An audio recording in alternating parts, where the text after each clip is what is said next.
Subcommittee on Space and Science will come to order. Today marks this subcommittee's second hearing examining today U.S. leadership in space. Timely and critical discussion, really timely and critical discussion following recent launch of advanced Chinese aircraft. We all recognize that NASA is a key agency for a number of programs, but especially important to civil and commercial space sector, enabling us to manage our international relationships in space. Congress last authorized a NASA authorization bill in 2017.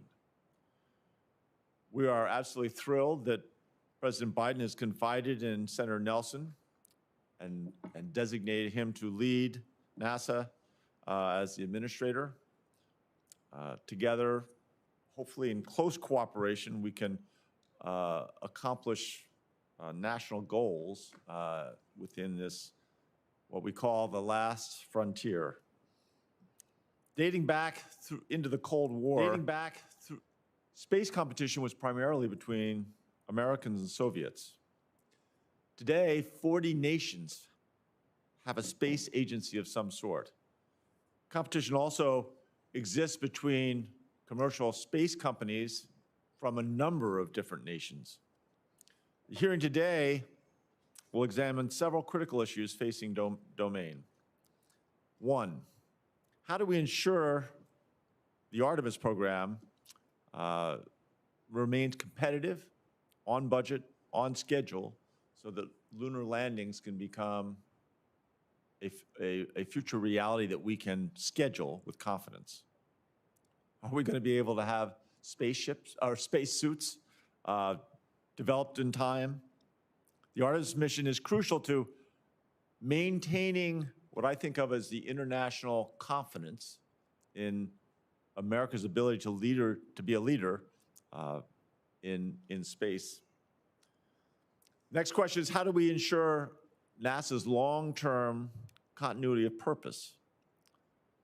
Make sure that it's supported with sufficient appropriations by Congress and can transcend presidential administrations, that we can get to secure funding that not just this country, but that the world will recognize as continuity. Another question we will address is the U.S. future in low Earth orbit after the International Space Station, the ISS. The annual cost now is approaching almost $4 billion annually just in operations. There are other commercial outposts under development, but there's still questions about how this will all shake out. We're also going to look at how space traffic management, STM, impacts U.S. missions in LEO, in low Earth orbit. How do we mitigate orbital debris to make sure that we have sustainability in our commercial space industry?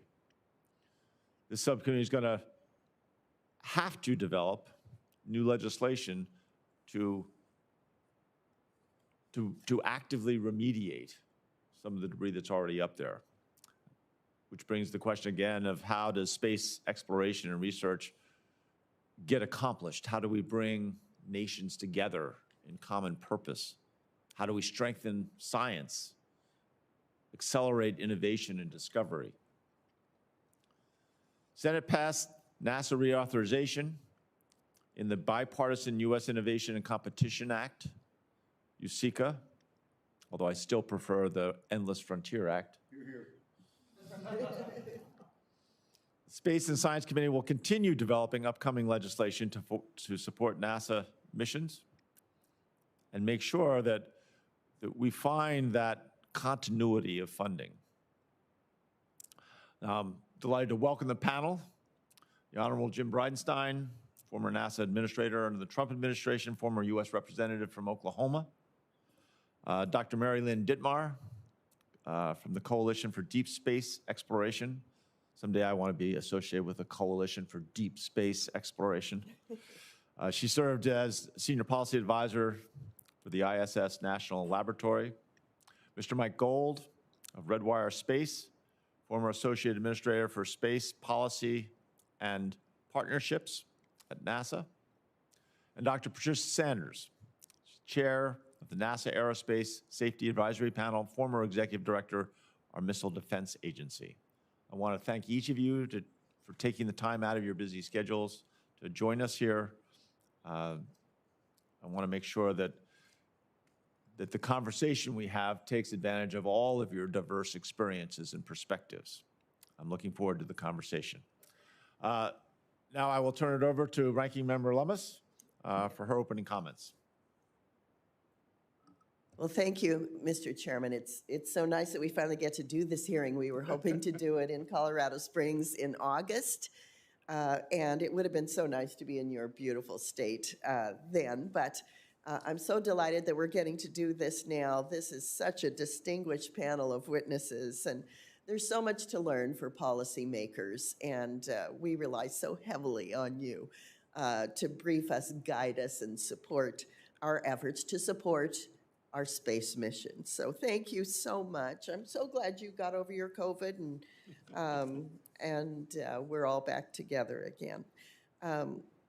This group of panelists is so exceptional, so thank you for your flexibility in working with us through the change and your willingness to be here today to speak with us. Your expertise is something we just welcome. So very, very nice to have you here today and finally get to do this. NASA has a long history of working with international partners, and of course that's by design. The legislation that created NASA called for it to pursue cooperation with other nations and groups of nations.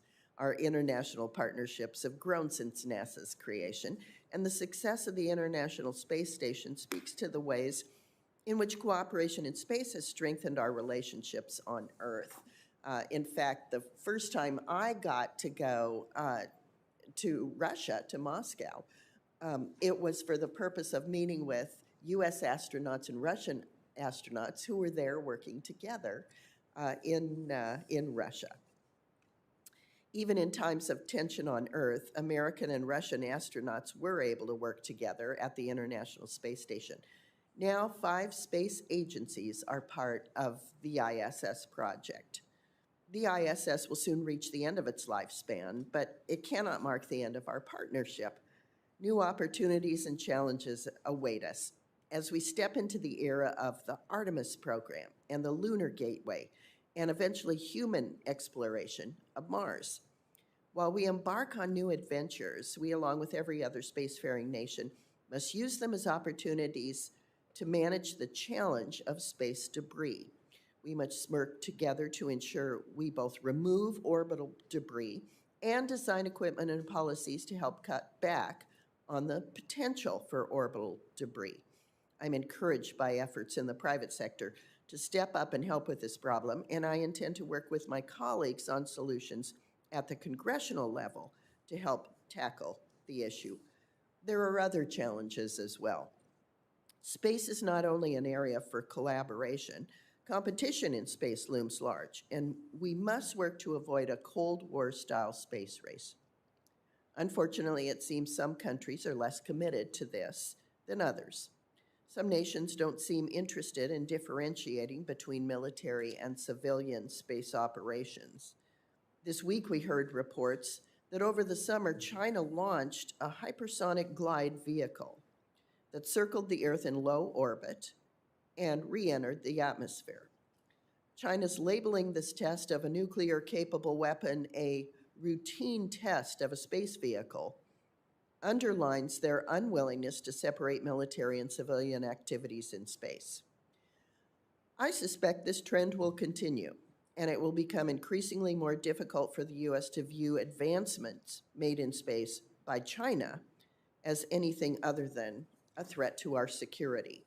To that end, the United States must continue to pursue policies that make it the preferred partner for all other spacefaring nations and help to set norms that promote access, the sharing of scientific advancement, and neighborly attitudes towards other countries' assets in space. So I'm very much looking forward to this hearing and learning from our distinguished panelists about these issues. I'm sure we are going to learn so much today that I can't wait to hear what you have to say. Thank you, Mr. Chairman. I yield back. Thank you, Ranking Member Lummis. Appreciate having Wyoming and Colorado run this committee. You've been a great partner and continue to be a great partner. Now I will recognize Ranking Member Wicker for his opening comments. Thank you, Mr. Chairman. Senator Lummis, I came down with COVID the same time as Senator Hickenlooper. I hope you're just as delighted that I got over it. I guess it just goes without saying. But I am glad to, as a matter of fact, Senator Hickenlooper, I've found out how finally to get on the first few minutes of NBC Nightly News, and that's to have an independent, a Republican, and a Democrat all come down with COVID on the same day. This morning's hearing will address topics related to international cooperation and competition in outer space. Decades of U.S. cooperation in space with other nations has enhanced America's leadership in science and technology and strengthened ties with international partners. We want to continue that. NASA has been involved in thousands of cooperative activities with over 100 countries, including 20 years of sustained human presence aboard the International Space Station.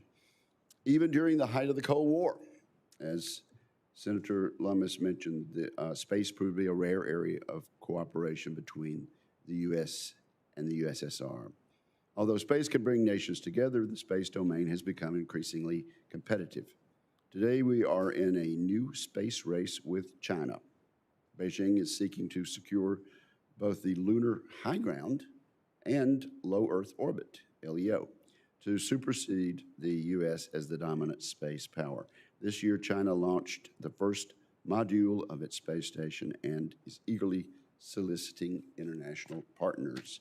Cooperative endeavors with other nations and the private sector will play a key role in helping America confront China's space challenge.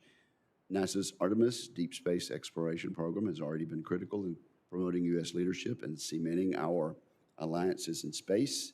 Artemis will return astronauts to the surface of the moon and build, cheers from the audience, and build a sustained presence there in preparation for future human exploration of Mars in this decade.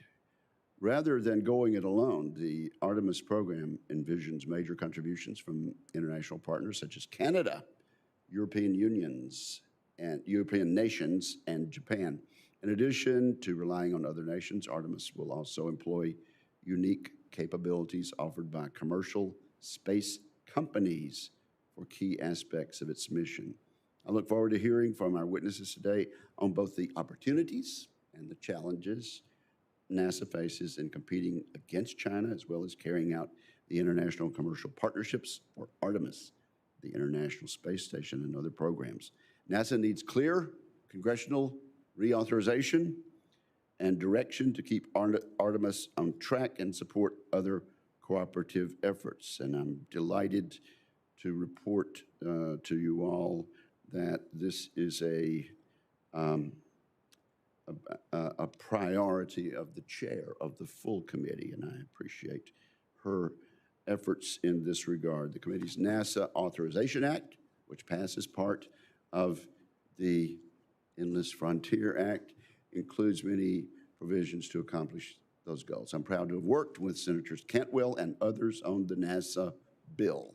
I hope my colleagues in the House will work with us. Let's find a space vehicle to attach that NASA bill to and get it signed into law at this pivotal time. Thank you, Mr. Chairman. Thank you very much, Senator. We will have to find a space vehicle for the attachment. Now we can hear from our witnesses with their opening statements. I think we can start with the Honorable Jim Bridenstine. Thank you, Chairman Hickenlooper, Ranking Member Lummis, Ranking Member Wicker, and Senator Moran. It's great to be back in Washington, D.C., testifying before this committee. I want to thank this committee for the strong, apolitical, bipartisan support that this committee has shown to NASA and its agenda. I think that's critically important for a lot of reasons. When you're doing projects that take multiple decades in nature, we have to have continuity of purpose. Continuity of purpose requires Congress to engage, be involved, and support the efforts of NASA in an apolitical, bipartisan way. And when that happens, this is the most important thing, when that happens, we are able to achieve international cooperation in a way that is often very difficult. So when we think about the history, think about the Vision for Space Exploration, the Constellation Program, and the cancellation thereof. We think about the Space Exploration Initiative back in the 90s and the cancellation thereof. When these things happen, it has an effect on our international partners that is chilling, and they then choose, in many cases, not to partner with us, and that's a problem. But what I will say is that if you look back at 2017, we passed the NASA Transition Authorization Act in a bipartisan way, House and Senate. It was signed by the President in 2017, and of course, the current NASA administrator, then Senator, came to that event in a bipartisan way to say, look, NASA needs to have continuity of purpose. So passing an authorization bill, in my view, is critically important. We have to have that to demonstrate to the world that we have resolve as a nation to accomplish these very impressive things and to stay ahead of our competitors. So that's, I think, probably the highest order of priority, getting that authorization passed. Second thing I would like to say, and this is, I think, maybe even more important than the first, as when you think about the future, and that is the challenge with space debris. And Senator Hickenlooper, you nailed that right on the head. It's a big problem. And it's an even bigger problem when you think about the massive constellations that are being launched into low Earth orbit even right now. So we think about how the FCC licenses these constellations. They look at a constellation, let's pretend it's 15,000 satellites large, and they say there's a certain percentage of those satellites that are going to not be able to maneuver and not be able to re-enter. In other words, they become derelict. And they say they apply a 1.5% chance for every satellite. So if you launch 15,000 satellites, that's 225 satellites that are derelict. And then they say there's an aggregate collision risk for those 225 satellites, and they came up with a probability for a 15,000 satellite constellation that said there's a 1 in 44 chance of a collision in space. Here's the fundamental flaw with that.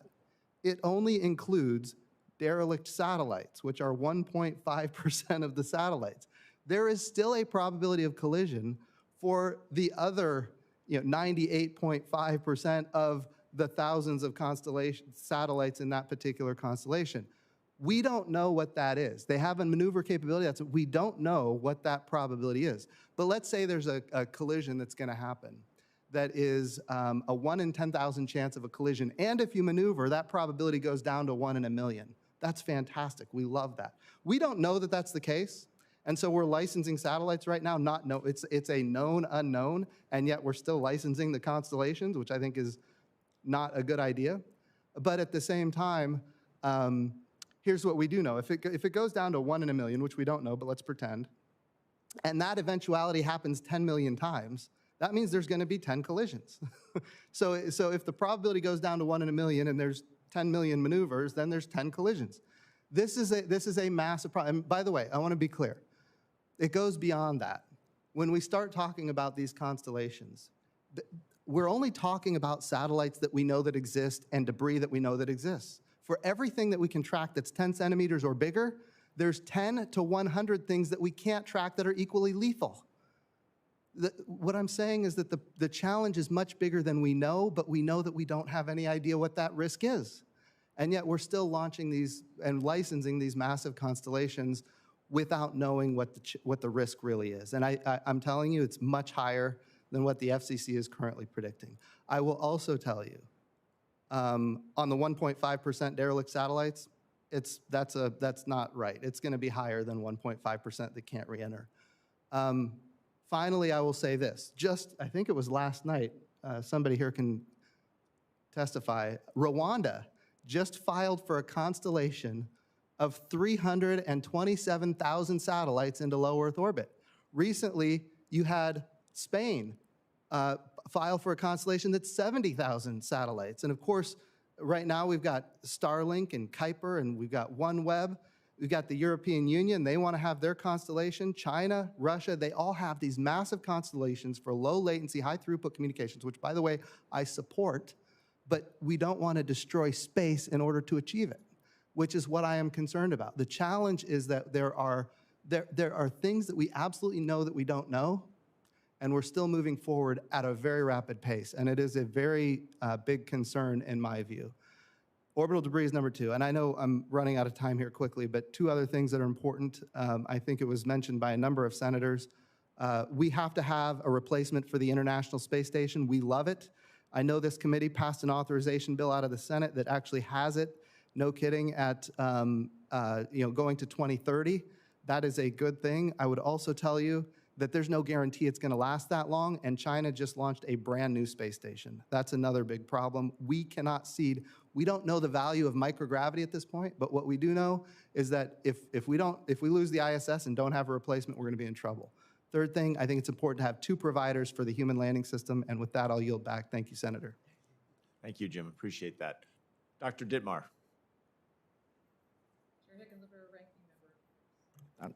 Chair Hickenlooper, Ranking Member Lummis, Senator Moran, Ranking Member Wicker, members of the subcommittee, thanks for the invitation to appear before you today. It's nice to be back in front of this committee with such a distinguished panel to discuss my thoughts on the topic of today's hearing. I am the former president and CEO of the Coalition for Deep Space Exploration, but I am now the executive vice president of Axiom Space, which is building the world's first commercial space station. So I wish to note that while I'm going to discuss some of Axiom's plans as to illustrate my discussion, the positions that are presented here are my own and do not represent the official opinion of my employer. With that out of the way, my discussion will focus on competition, that aspect of today's hearing. It's often said that we're at an inflection point in space, and while that's true, the phrase glosses over complexities, challenges, and opportunities already pointed out that confront us now and in the years to come. What is less frequently discussed is a more dangerous reality, namely that if the United States does not act decisively and strategically, it risks squandering the competitive moat that it has built around commercial space to national actors who continue to maintain laser focus on asserting their own national interests. Axiom is the first and so far only company to develop a new space station destined for low Earth orbit without government funds for development, launch, or operations. Beginning by building modules that extend the functionality of the ISS, it will provide capabilities for a broad array of users, researchers, astronauts, government, international customers, and the business community. Critically, for the purposes of this hearing, it is also, in my opinion, best positioned to help challenge China's interests in LEO at the end of life of the International Space Station. And indeed, it was for that latter reason more than any other that I joined Axiom. It is tremendously important for the U.S. government to recognize and respond with urgency to the situation our nation and space industry is facing. Simply put, it is China's goal to establish a leading position in the economic and military use of outer space, as they have stated publicly for many years. China recognizes the immense strategic value of space and intends to seize the opportunity to develop economic value by dominating a space-based economy. Space has become part of China's Silk Road economic belt, part of its plan for geopolitical and economic dominance. In my written testimony, I refer to the U.S.-China Economic and Security Review Commission's 2019 report to Congress, which offers a comprehensive analysis of what Beijing calls its space stream and how it hopes to achieve it.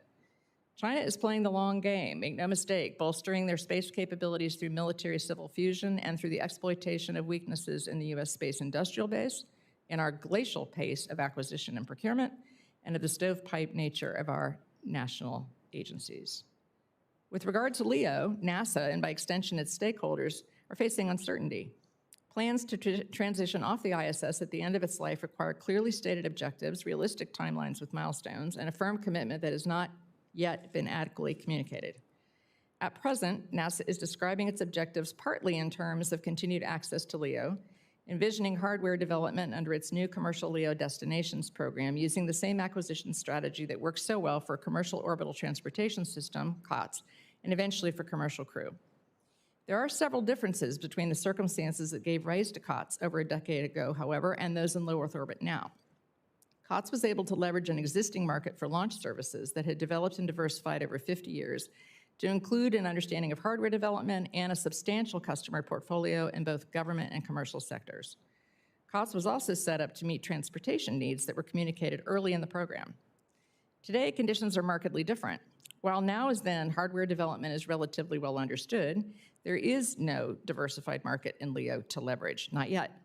NASA has yet to clearly define its needs for services after the ISS ends, nor does it plan to do so for some time. And finally, we face a formidable competitor.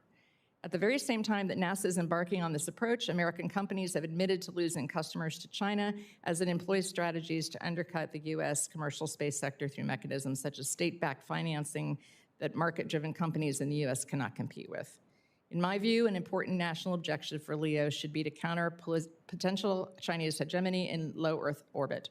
Should Congress choose to authorize LEO programs with this goal in mind, then NASA's acquisition approach should reflect this.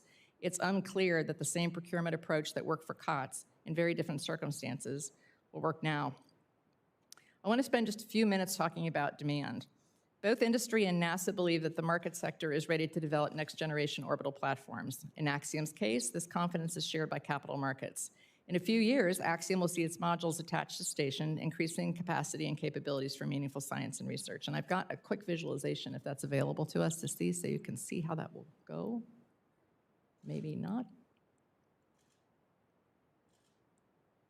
Okay, moving on. However, Axiom and other companies providing services in LEO now or in the future are dependent upon sufficient demand to close their business cases. If there's not sufficient demand, then the very companies the U.S. is depending on to assure U.S. presence and soft power in low orbit may fail. In our system, governments don't create markets. They can only serve as customers. However, NASA can fund and conduct research that is too costly, risky, or difficult for industry to undertake and provide the results to industry for use in engaging with customers. If market development is to be a legitimate aim of space policy, much as it is, for example, state and commerce, particularly if it is to underpin pursuit of a range of national as well as business goals, we might also ask if NASA is the appropriate home for that policy. NASA is not an economic development agency, and we should not expect it to act as one.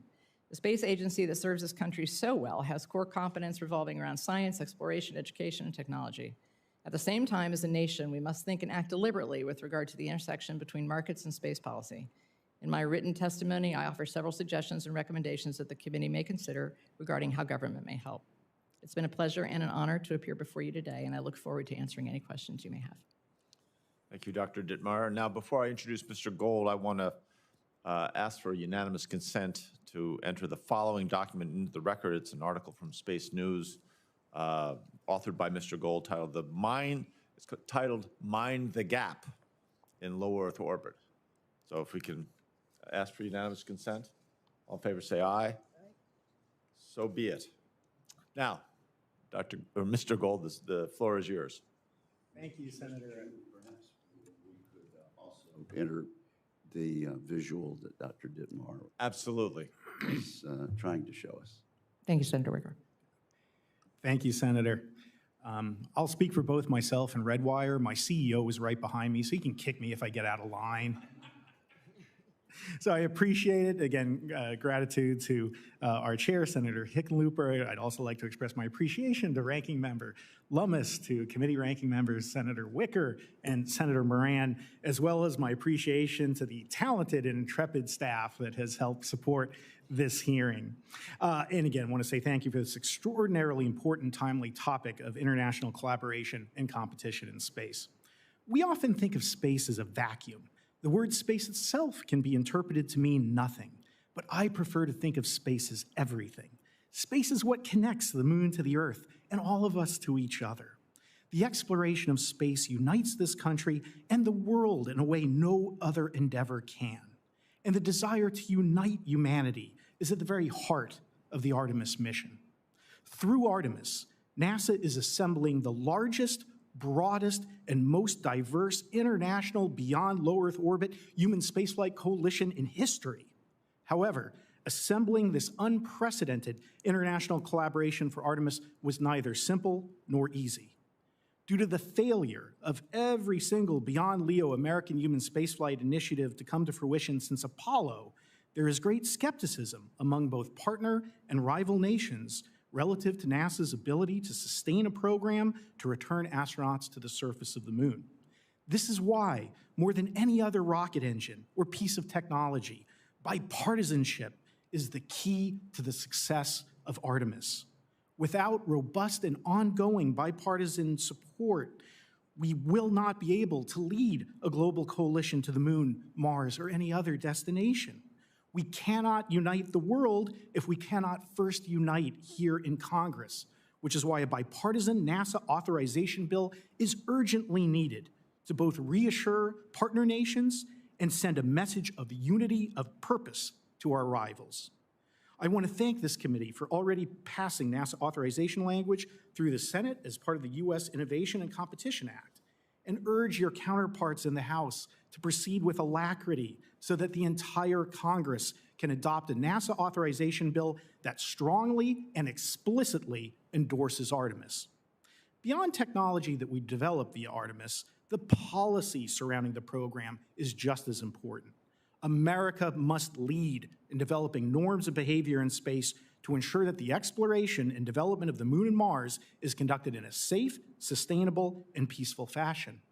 While at NASA, it was the privilege of my lifetime to craft and lead the development and successful adoption of the Artemis Accords, which have now been signed by 12 countries. The principles of the accords, such as transparency, interoperability, due regard, avoiding harmful interference, the sustainable use of space resources, and mitigating debris are the foundation that humanity's future in space should be built upon.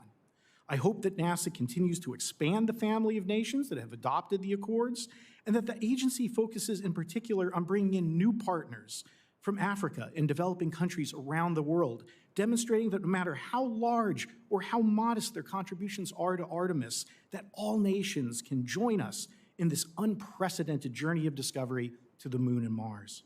Closer to Earth, the International Space Station continues to represent the pinnacle of global cooperation in human spaceflight. We must send a clear and unequivocal message to both partners and rivals that America will remain a leader in low Earth orbit by extending the ISS through 2030. At Redwire Space, which is the only company to successfully manufacture items on the ISS, we are focused on leveraging the unique nature of the microgravity environment to develop new technologies and innovations that will help to bolster global communications, that will heal the sick, and that will feed the hungry. Moreover, America must ensure that we do not suffer from a space station gap, which would cede the scientific, economic, and diplomatic benefits of crude LEO operations to China. Therefore, in an upcoming authorization bill, we must provide robust support for the development and deployment by the private sector of a new commercial space station that will continue the legacy of the ISS, sustaining and expanding American international cooperation in low Earth orbit.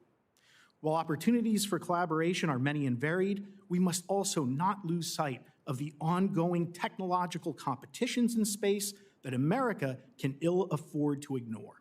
Specifically, the countries and companies that master orbital servicing, assembly, and manufacturing will be the economic and national security leaders of the future.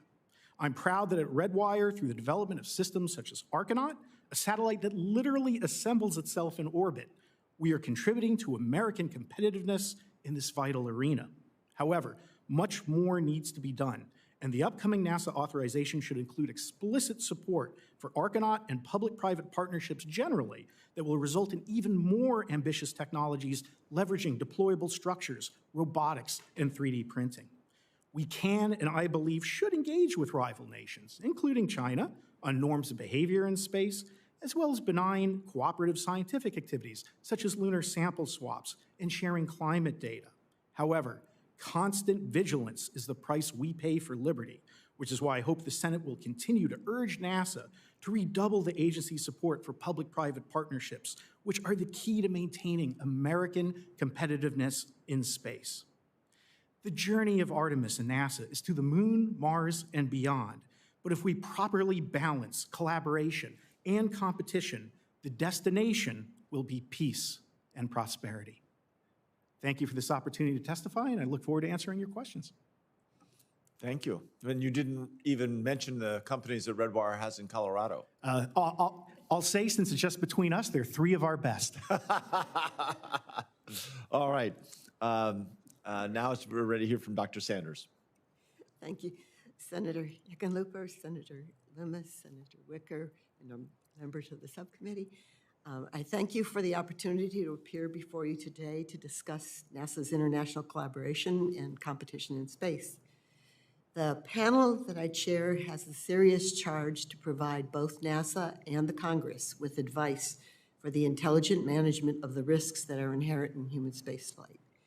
NASA has been at the forefront of human spaceflight for decades, formulating the missions, defining the requirements, executing the programs, performing management integration, and leading launch, processing, and mission operations.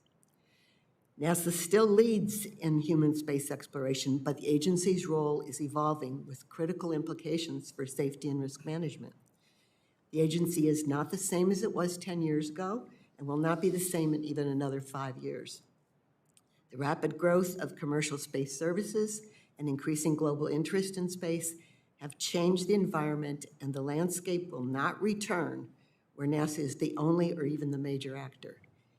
This has tremendous upside potential and equally tremendous challenges for managing risk of human space exploration. At the same time, the exploration endeavors NASA leads are ever more complex and have ever more risk involved.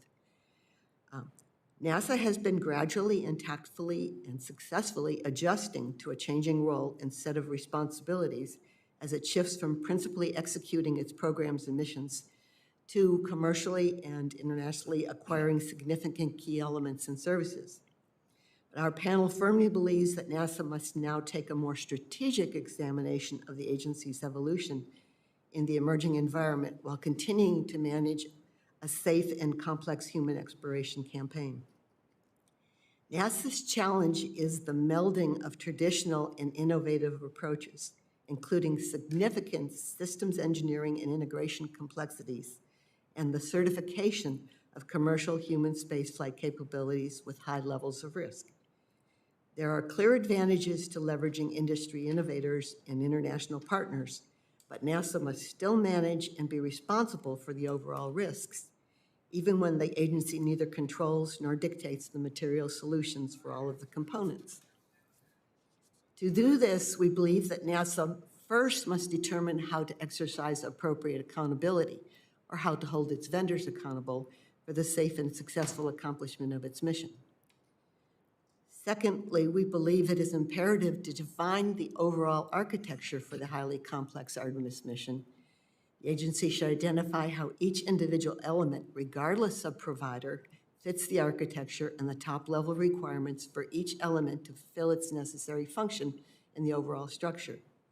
This should allow NASA to focus on the right set of priorities at the right time and to communicate expectations to all the contributors, internal, commercial, and international, in a consistent manner. Thirdly, all of this is complicated by the nation's current lack of comprehensive regulatory framework for human commercial spaceflight. NASA retains full accountability for its missions, but no external government regulations or standards exist to set a baseline level of expectation for the provider related to human safety. The few existing regulatory pieces leave a gap related to human on-orbit safety and the space industry that impacts human safety. And in particular, as has already been mentioned, there is an immediate and compelling need to designate a civil agency to oversee and coordinate space traffic management. Given the importance of space to international security, technological leadership, and international competitiveness, it is vital for the nation to act now to preserve the safety of space operations and their environment. In closing, I note some consistent advice themes from the panel. First, it is a need for a constancy of purpose, as mentioned, sustained commitment, and a clear understanding of the objectives. Second is the importance of setting challenging but achievable schedules and not allowing undue schedule pressure lead to decisions adversely impacting safety and mission assurance. And third is technical baselines and schedules that are mutually consistent, realistic, and achievable, and supported by adequate and stable resources. We encourage NASA, in partnership with the Congress, to hold fast to the foundations of risk management while embracing and not fearing alternative methods to achieving those fundamentals. And I look forward to your questions. Thank you. Great. Well, thank you all for your comments and appreciate the breadth of experience you bring to the table. We'll now start a round of questions. Each of us will get, well, hopefully we'll get 5 minutes. We try to stay on schedule. It's always hard. I always ask if in responding to a question, if you can keep it to a minute. That allows us to get 4 questions in. If necessary, we can come back to a second round of questions, or there are so many questions to ask each of you. Anyway, I'll start. And I'll start with Mr. Gold. Appreciate your work at NASA with the international partners in establishing these, the Artemis Accords and that cooperative spirit. In your testimony that I looked at last night, you said space is a crucible that demands the formation of global coalitions. So how can Congress support NASA's goals to expand the coalition of international partners in space? Thank you, Senator. I can tell you, and I'm sure the former administrator would agree, NASA pays a lot of attention to Congress. And your rhetoric, obviously legislation that's passed, determines whether NASA is aggressive in going out and forming international coalitions or holds back, and really what the agency does. So I think it's extremely important, again, in an authorization bill, that there be explicit encouragement to the agency, both to expand out international cooperation generally, as well as specifically to expand, again, the family of the Artemis Accords. That there's so many countries that need to be involved, that the agency should be aggressively reaching out for. We need to lead by example and establish norms of behavior before there's conflict in space. And I know it's cliche, an ounce of prevention now will prevent a pound of trouble down the road.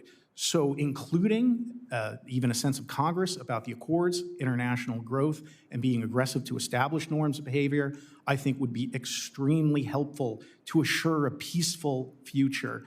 Other countries may or may not, agree to the same norms that we do, but if we lead by example, we can take pressure there and create a coalition of the willing. Absolutely. I think you're spot on. I could not agree more. Absolutely. And I want to take, and Mr. Gold talked a little bit about this, the implications of a gap.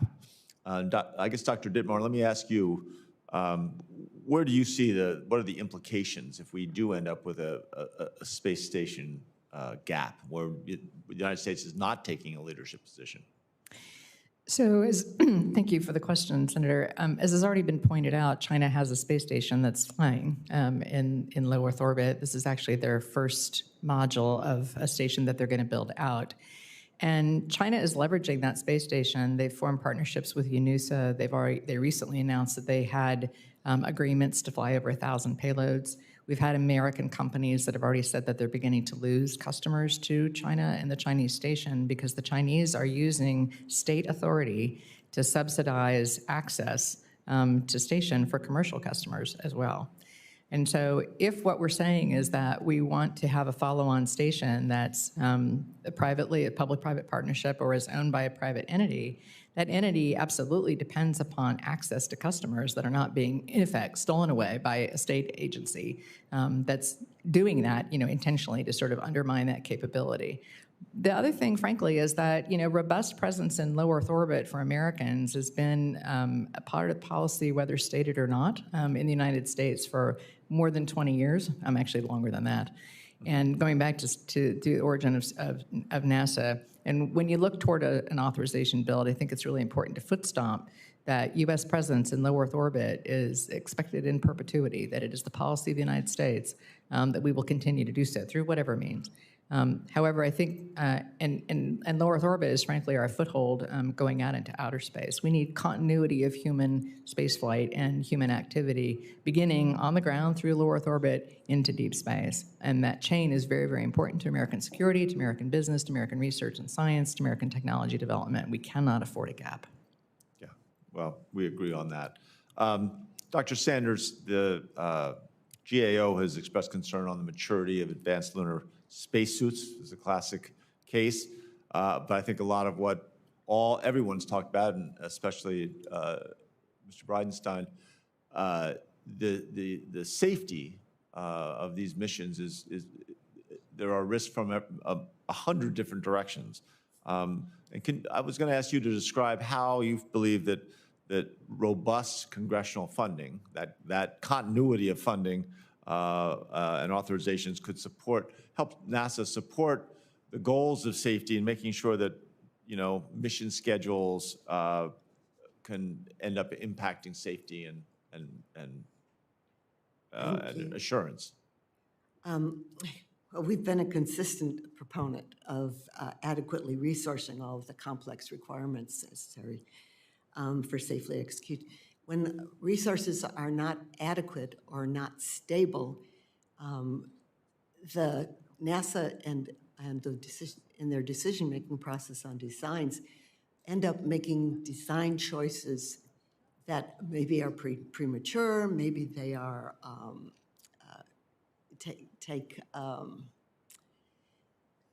risks that they wouldn't necessarily take if they didn't have to live within a resource that isn't adequate, or if they don't have the stability of the resources.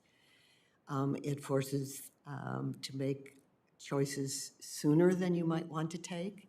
It forces you to sometimes down select earlier than you understand all the implications of competing designs. And so it's very important to have the adequate resources and to have them in a stable fashion. Right. Great, I appreciate that. I'm already out of time. I can't believe how fast this goes by, but I am not done with all of you. Mr. Bridenstine, you will get your moment. I'm going to turn over now to the committee chair, Senator Cantwell, who has been working on these issues for a long time, probably longer than most of us. Anyway, let me turn it over to the chair. Thank you, Chair Hickenlooper, and thanks for holding this subcommittee hearing, and to you and Senator Lummis for spending so much time to try to bring focus to the needs for authorizations, and thank you to the witnesses. I think I'll start with you, Mr. Bridenstine. Obviously, one of the past times you came before this committee, you spoke very fervently about the need for authorization. And yet it's been since 2017 since we've actually had an authorizing bill. So I sometimes feel like NASA wants to have the money without the authorization. That is, that it works not to resolve the conflicts that we have with members, that basically it just realizes as long as you can just get the dollars, it's okay. Well, that's not okay. And so I just want to be clear with the panelists, if you could give me some feedback on some of these issues. Do you think that we need an authorization bill? Yes, 100%. Yes. An authorization bill is vital to send messages to our partners and rival nations for the unity purpose of Congress. Yes. Dr. Sanders? Yes. Okay. So do we need to have more testing and analysis of rocket launching and the capabilities that we're looking for in the next system? Do we need more testing and analysis? Yes. You can always have more testing, there's no doubt, and more analysis. At some point, and I like the way Patricia Sanders mentioned it earlier, we have to manage risk. So it depends on what system we're talking about, and but certainly there's value to more testing. Dr. Dittmer? So having been involved in the development of the space station, I would just echo what Jim said, which I'm was just talking about, I'll get to space stations in a minute. specifically rockets? Yeah. No, what I was going to do is simply speak to engineering. Okay, so it's always useful to have test data, but there's also a appropriate use of test data and then a point at which just more and more testing simply adds cost and schedule. Okay, Mr. Gold? Senator, this country hasn't had a human spaceflight program beyond low Earth orbit in a very, very long time. We are going to have to relearn some critical lessons, as well as developing new technologies and new systems along the way. So testing and making sure that we have a safe system that's robust and effectively competes with China and other nations is going to be critical. Leveraging the wonderful private sector companies in your state, as well as those three that Senator Hickenlooper mentioned of Redwire in Colorado. Okay, Dr. Sanders. Strong proponent for adequate testing and analysis.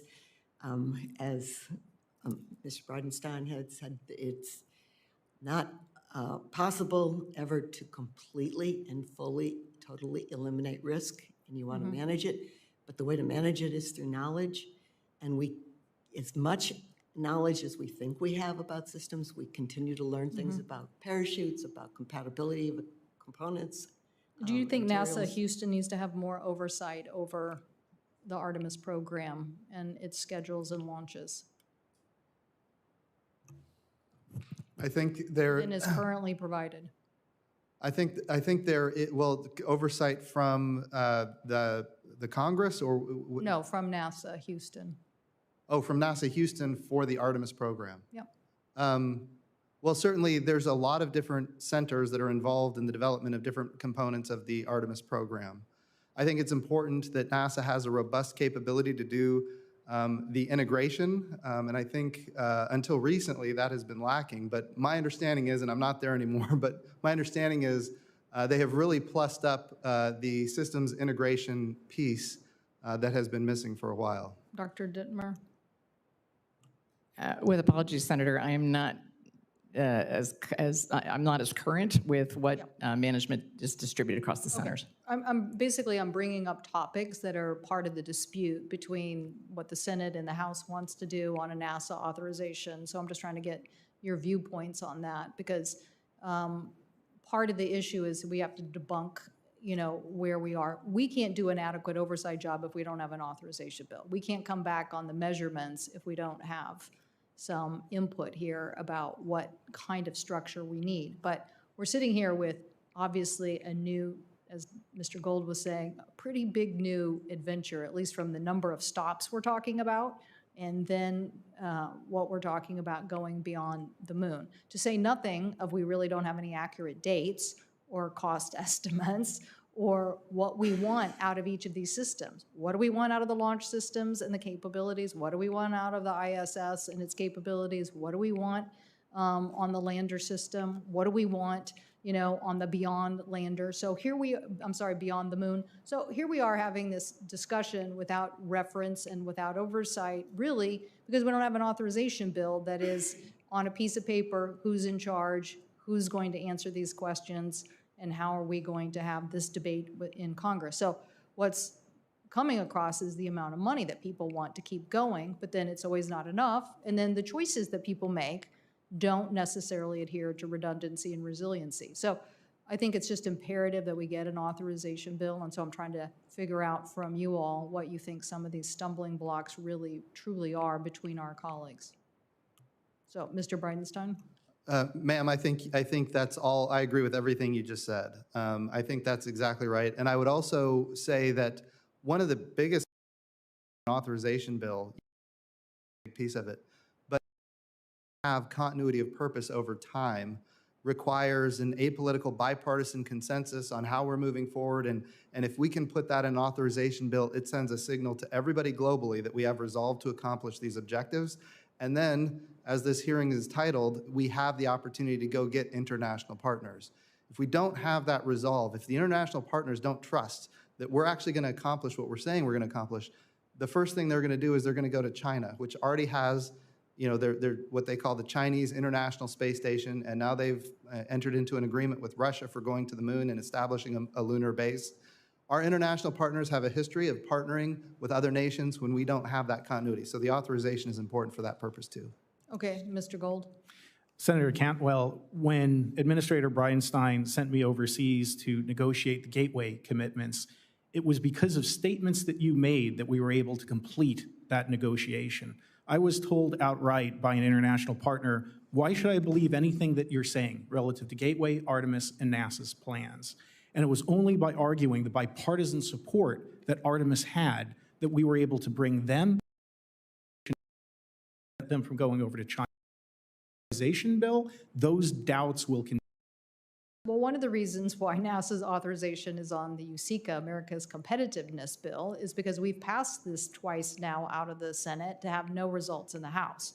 So we're very adamant here in a bipartisan fashion what needs to be done, and I'm just trying to use today as a way to figure out what is this stalemate that we have with our House colleagues truly about. Now, I don't know if anybody wants to talk about the nature of a public lander, that issue, but obviously that is one of the stumbling blocks as well, is that people would like to have a process and go back and look at a public lander, although I think some people are saying, you know, the IP would belong to the government, all sorts of, so how do we get a resolution of this issue?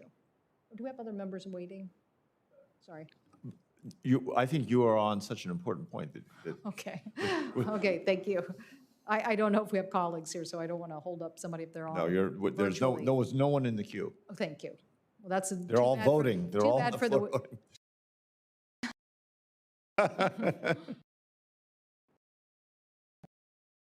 So when we the moon, we need to look back at the program and the Commercial Crew Program. Both of those have proven to be very resilient. Even when one partner had a challenge, the other one would step forward and continue to move forward. We saw that, you go back to 2014 on commercial resupply of the International Space Station. We saw, you know, at the time it was orbital ATK, they had a problem resupplying the International Space Station, a rocket failure, a lot of cargo blew up. And then in 2015, SpaceX had a rocket blow up with the International Docking Adapter and other cargo.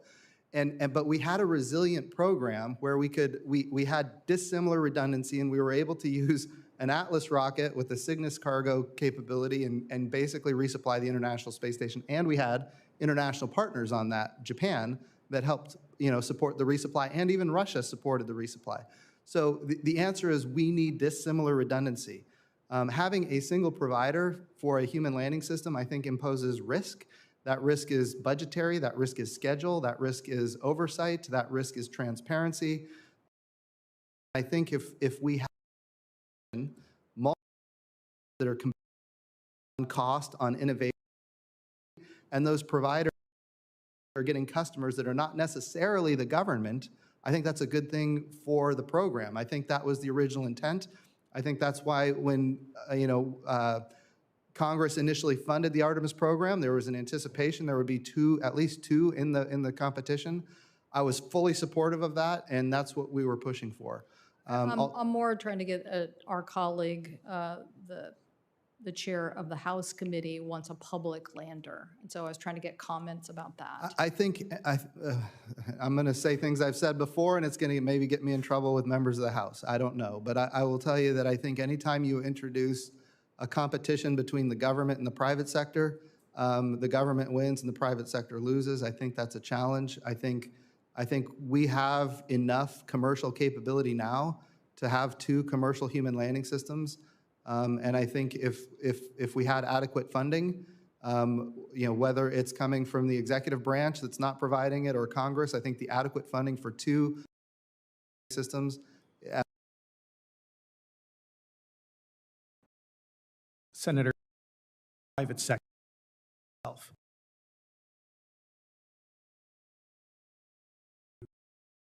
Station. And now is, as you mentioned, and direction, and those are two things that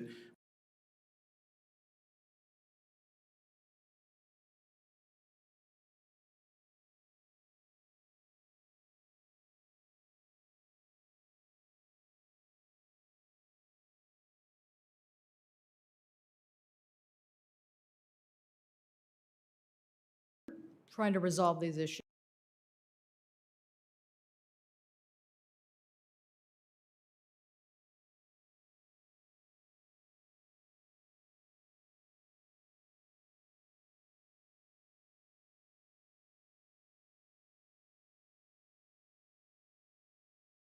Great role here in pushing this. And then we international aspect of this, that oversight. Look, we've seen where the same mistake was made by the FAA in deferring too much to aviation manufacturers when it came to the oversight. So and we have huge technological advances.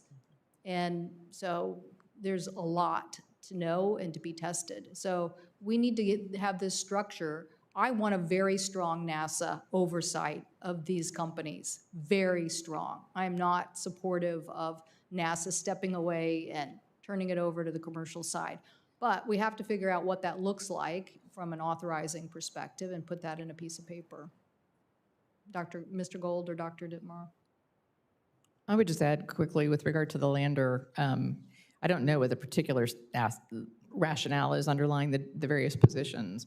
But one thing that might be pointed out is if NASA is engendering, and I'm in agreement with Jim, I think we need at least 2 would be good. We definitely need redundant capability if we're going to take this approach. If you need a dual path, basically. So if you're going to do that, one thing the government can always do is assert what amounts to eminent domain, right of first use. So that if, and I'm speculating, if the issue having to do with the public lander has to do with whether or not the government could count on being able to use it as it saw fit, in the same way that it can with regard to a government-owned asset. And there's been a great deal of discussion. I'm one of the people having the discussion over the last several years having to do with what's the appropriate role of government in signaling, in particular to international allies, as Mike's Howard pointed out, and adversaries. What's the full faith and measure of the U.S. Congress mean, and what's the difference between how it is that you see a government-owned asset versus a public asset, okay, versus how you see a privately owned asset? Maybe one way to have the discussion is to talk about what rights the government has to assert in the case where it needs to use, okay, and to, in fact, basically say to private companies, sorry, we understand you have other customers, we understand you have business agendas, but we have to set those aside under these circumstances. I don't know if that's a path forward, but it's just an idea. Well, I think oversight is a question here. My sense is there is a feeling of loss of oversight with these commercializations. And as I said, we've dealt very deeply with this as it relates to the FAA and to the manufacturers. And you had a lot of people even within the organization at the FAA stepping away saying, oh, they know better, let them go ahead. Yeah. And we need a very strong NASA and very strong NASA oversight. I believe to do that, what you also need to have, and when you think about authorization, is very clear statement of objectives. What are the objectives, okay, insofar as how the government sees them and how Congress sees them? Because without that, it's very difficult to even be able to begin to do oversight because you know what objectives you're trying to meet. Yeah. You couldn't have said it better. Thank you. And Senator, perhaps you have the solution already in terms of the compromise with the House relative to oversight. I believe the question of government versus commercial is a false dichotomy, that we're stronger when we're working together. As Marilyn mentioned, Dr. Dittmar, that NASA's got so much incredible experience in the private sector is innovation, dollars, affordability. We need to combine that effectively, and hopefully going to the House, bolstering oversight and insight of the programs and having 2 entities moving forward, I hope could address the issues that they're raising. You're raising an interesting point, but I think no one's against companies going out there and doing commercial space travel. Okay, go for it. But we're talking about how we're now going to conduct our next Artemis mission. Mr. Chairman, you've been so lenient, and I see my colleague has returned, so I'm sure there are more questions by my other colleagues. Thank you so much to the witnesses, and thank you for your diligence on trying to get this authorization over the goal line. Thank you. Thank you, Madam Chair, and I was copiously taking notes, as I trust you all were, with her questions. I also have to vote, so I'm going to turn this, the chairing of this meeting over to Senator Lummis, our ranking member, and then she will proceed, but I will be back. So, don't think you're going anywhere soon. Well, thank you, Mr. Chairman, and thank you again, panelists, for tolerating our vote series that's interrupting the conversation. Former Congressman Bridenstine remembers those days very well. First question is for Mr. Gold, and it has to do with the importance of strong public-private partnerships and a good line of communication between NASA and the commercial space industry, particularly on regulatory and policy issues. So, Mr. Gold, I'd like you to talk a little bit about the importance of the NASA Advisory Council's Regulatory Policy Committee. Thank you, Senator. Public-private partnerships in America are the envy of the world. It is incredible, this really second golden age that we're having in space, due to not just the private sector, but the support that NASA has given, that combination of capabilities. Elon Musk has gone on the record that there wouldn't be a SpaceX if it wasn't for NASA. So being able to combine public and private sector benefits and advantages is so critical. And one of the other aspects that separates us out from foreign competition, other nations, are FACAs, the Federal Advisory Committees, that we have an explicit and official ability to combine private sector feedback and advice.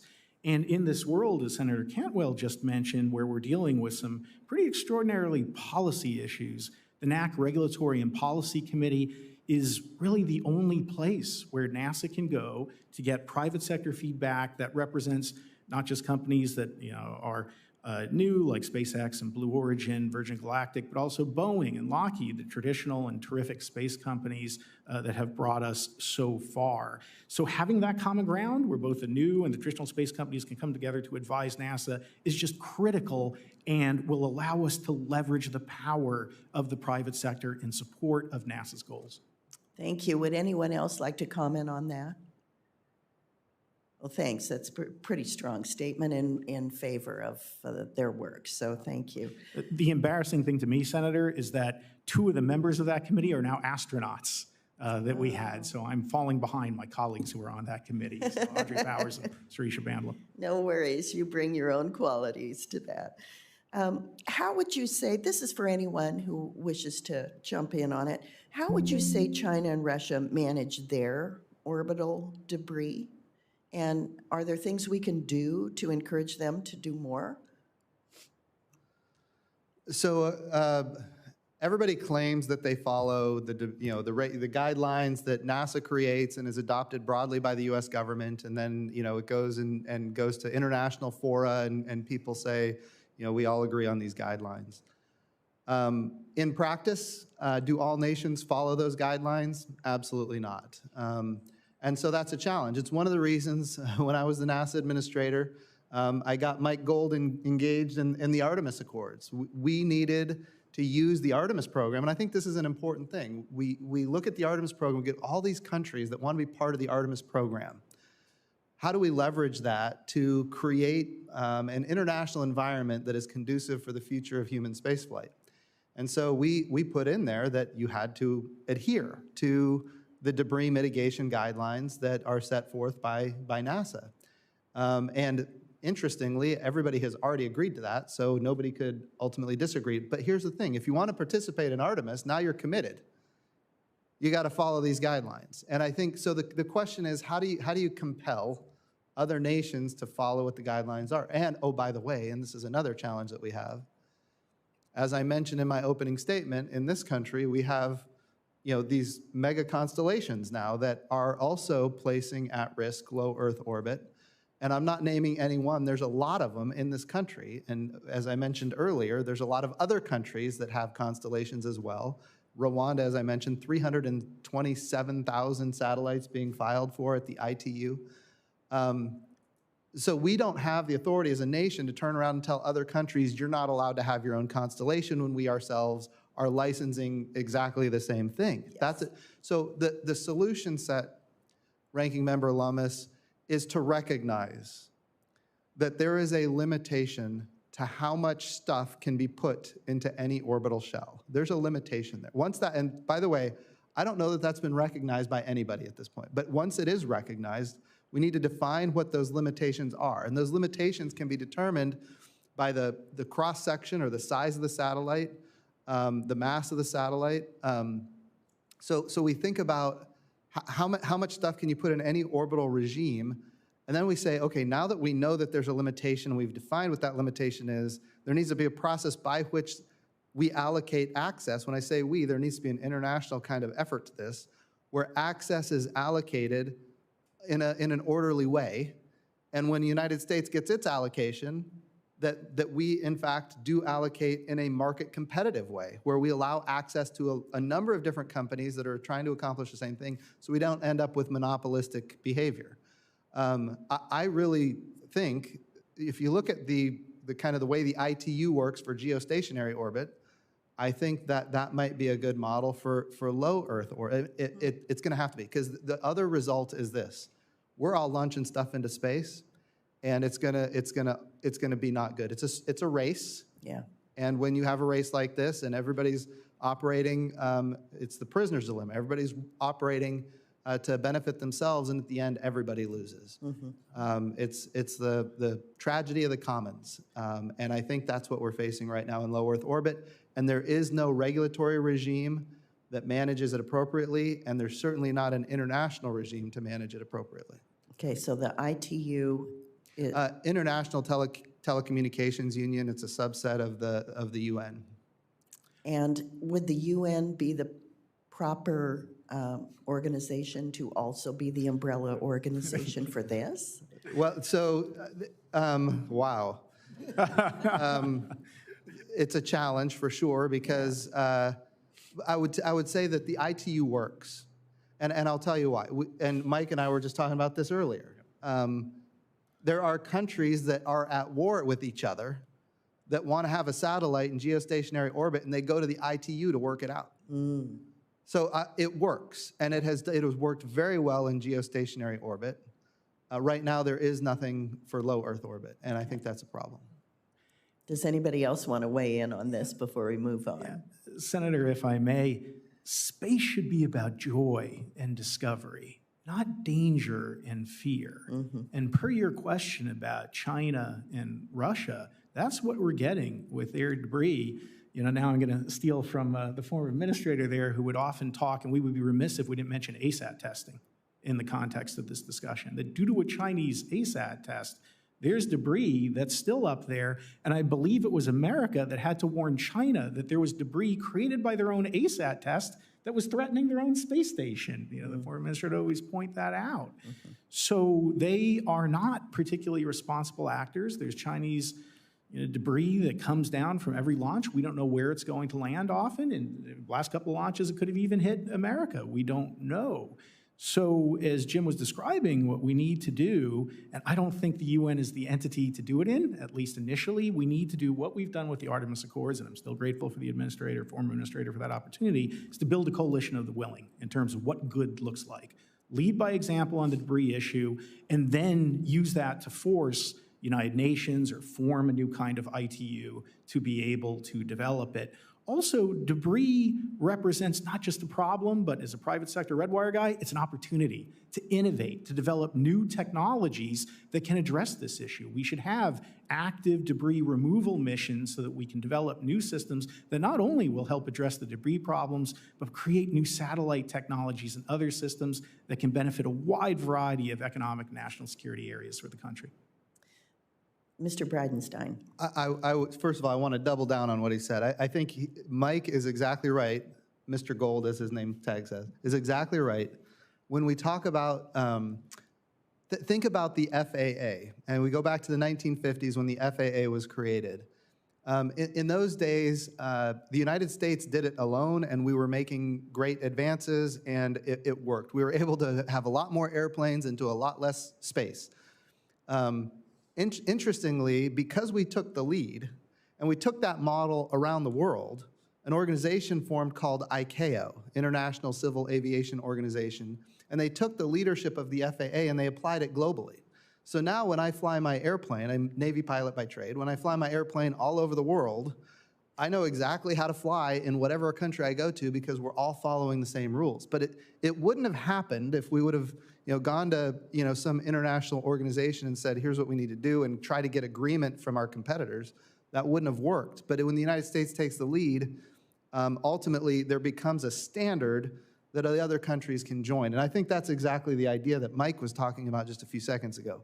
We have to lead on this, and when we do, I think we're absolutely going to change the world so that all of those constellations that we all believe in for low latency, high throughput communications can be successful.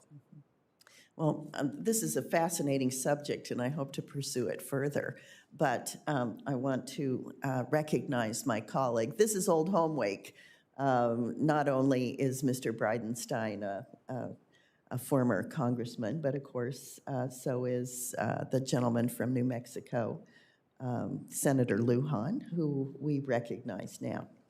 Thank you to our ranking member and to our chair for this important hearing. Holding this hearing matters to us, not just here in America, but in New Mexico. Now, in New Mexico, we have an incredible innovation ecosystem that supports the space industry. There's substantial research being done at the universities, the Air Force Research Labs, the Satellite Space Operations Office, and 2 of our 3 NNSA Department of Energy national laboratories. We have the home to the first commercial spaceport in the United States, where Virgin Galactic successfully launched its most recent spaceflight as well. Now, to our former administrator and colleague in the House, small launch companies are facing pressure as governments all over the world subsidize their launch industries. To ensure that NASA keeps a capability that many, including yourself, have said is critical, do you think NASA should expand the scope of the rideshare office to be a small satellite launch office charged with assessing mission needs relative to all available launch options in order to determine the best solution on a mission-by-mission basis? So I'll start by saying this. When I was in the House, I was a big champion of the Venture Class Launch Services Program, which was basically a bill that enabled NASA to support small launch companies in a, when you're trying to launch a small vehicle to a very specific orbit, we're talking about 500 kilograms to 1,500 kilograms. We didn't have a capability, 5 or 10 years ago to do that to a very specific orbit. So the Venture Class Launch Services Program was used to let the private sector know that the United States government has an interest in seeing the ability to launch small payloads into specific orbits. And it worked. And now we're seeing a lot of these companies develop that capability. I would also say when I was the NASA administrator, you mentioned Virgin Galactic. I mean, we had value from the fact that we could put our payloads at NASA on those vehicles. Of course, it benefited them, but it benefited NASA. The challenge that we had at NASA is, you can get microgravity testing with drop tests where you might get a couple of seconds of testing. You can do parabolic trajectories where you might get, minutes, like 8 or 10 minutes, 30 seconds or whatever. But then when you talk about after that, you've got to go to, low Earth orbit. So a lot of these small launches, whether they're usually suborbital, there's opportunity there that I think, Virgin Galactic, Blue Origin are making available to NASA. So I do believe the United States of America has an interest in making sure that these companies are successful because it's in the interest of our country that they're successful for a whole host of different testing and science reasons. That being said, as far as that particular program, I would love to give you an answer, maybe do a little more looking into it and give you a more specific answer about that specific question. I appreciate that. And the next question I have is for both our former administrator, Dr. Dittmer, and Mr. Gold. One of the bills that I'm working on is building off an idea that has proven to be successful with other federal agencies, and that's establishing a foundation. We're working on one with the Department of Energy, one exists with the National Institutes of Health, and it's been able to strengthen public-private partnerships to be able to attract that private capital and to make these investments. Now, as the former administrator and leaders in the private industry for space, do you agree that if we fail to harness the full commercialization potential of NASA, we will fall behind countries willing to do so? I absolutely think so. And I think, my friend Mike Gold talks about it as, our competitors in the world are never going to out-entrepreneur the United States of America. And the best innovation that we see coming usually comes from small, innovative companies.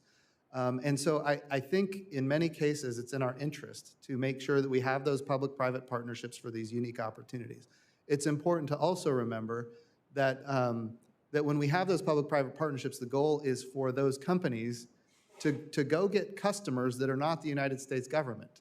And if they do that, it drives down the cost to the American government. And we need to make sure when we enter into public-private partnerships that there's still competition in the marketplace so that the competitors are competing on cost and innovation and safety. Dr. Dittmer? So I would just agree with everything that was just said here. And I think public-private partnerships, public-private partnerships, they've become, quite the thing to talk about in space over the last 20 years, but they've been extant in this country since we started the country. They've been used in a variety of different ways to create infrastructure. And we're looking for a whole ecosystem in space, right? One that supports everything from ground test equipment all the way up to orbital spaceflight and then beyond. There's opportunities we probably haven't even thought of yet in terms of how to utilize public-private partnerships to advance that. What the United States needs is to be able to have enough strategic flexibility that it can pull whatever levers it needs to sort of be able to advance the private sector as well as advance the government intention and have those things work together. So yes. I appreciate that. And Mr. Gold, I'm going to ask for you and Dr. Saunders to maybe submit your answers to the record on that particular question. And then the other question I have for the panel that I asked for you to submit to the record, we'll submit it, is the importance of spaceports, and especially the example that I shared with Spaceport New Mexico about the continued improvements to America's spaceports are needed to grow not only our industry partnerships, but also for safe and sustainable government use. So I'll submit that to the record. I want to be respectful to Mr. Blumenthal's time as well. And I want to thank the ranking member for her acknowledgement today. The chair recognizes Mr. Blumenthal. Thank you, Madam Chair. Nobody's going to out-entrepreneur the United States. Sounds like famous last words. The idea of a public-private partnership when it comes to space, the idea of an ecosystem, brings back memories of my law school days when people were saying we should have a course at Yale Law School on the law of space. Only at Yale Law School would anyone make that suggestion. And it was dismissed as one of those bubblehead, imaginary topics. But there is no real law of space, is there? I mean, and should there be? Should we be thinking about if we're going to have commercialization in space? You compared it, Administrator, to flying into other countries, but there is a means of enforcement there. You can ground pilots. You can take action that provides enforcement of rules of the road, so to speak, rules of the sky, rules of landing and taking off and equipment and so forth. But there isn't any in space. And so, I mean, if there are 3 or 4 commercial flights going up on the same day, maybe from the same place, you're going to have a lot of objects up there. You already have a lot of objects bumping into each other, except they just don't have human beings on them.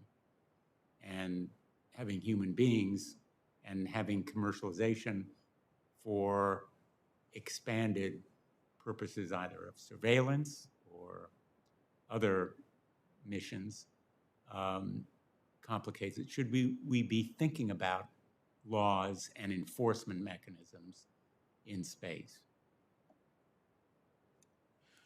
So Senator, is the only recovering attorney on this panel, I may go ahead and take that one. And for the record, it's not just Yale. I'm actually giving a lecture at Georgetown Law School tomorrow on space law. So it's certainly taken root. I do want to open with that there are laws in space. There's the Outer Space Treaty of 1967. There's the Registration Convention, the Agreement on the Rescue of Astronauts. So there are a series of international agreements that set rules that nearly every country or spacefaring country certainly have agreed to abide by. However, there is a substantial gap that you're pointing out now, where in the Outer Space Treaty in Article 6, it requires authorization and continuing supervision of private sector activities. And we here in the US have yet to define how that continuing supervision will occur for non-traditional activities, be it satellite servicing, which we've mentioned, private sector space station, orbital debris removal, rovers, commercial rovers on the moon. We haven't defined that yet. We've been using Band-Aid solutions via the FAAST and the FCC, but one of the most important things that Congress could do would address this issue, just create a process that's predictable and we know what to do here in the US, because frankly, it's a competitive issue. That predictability is key for investment, and if we want to keep our countries here and keep innovation and keep entrepreneuring here in America, we need a predictable, reliable, and transparent regulatory system for commercial activities, which we don't have explicitly yet. I think that's an excellent answer, and obviously, I should have been more definitive or more specific in saying there's no law. That there are, in fact, gaps in the law, which means I probably should attend your lecture tomorrow at Georgetown. And I realize that law is the least glamorous or exciting aspect of space exploration, but I'm very interested in your answer that, as in many other areas of life, certainty and predictability are very important for the risk takers and the scientists to make progress. Exactly. If you're going to invest, the last thing you want to see is an unpredictable regulatory environment. If you're going to insure an activity, you need that certainty. So I know it's not as sexy as fun, but it can be as important as any technological development to space, not only occurring, but particularly occurring here in the United States. Spoken like a true recovering lawyer. Thank you. Thank you all for your testimony today, and it's been very enlightening. I've been following it from afar in between hearings, and we really thank you for being here. The gentleman yields back, and the gavel is returned to the chairman, the gentleman from Colorado. Thank you, Ranking Member Lummis. What did I miss? No. We have a couple people that are trying to get in remotely, and luckily, I happen to have more questions, and I think Senator Lummis might have a couple more questions too. So if I can re-enter the low Earth orbit of information, and let's go back to Mr. Bridenstine.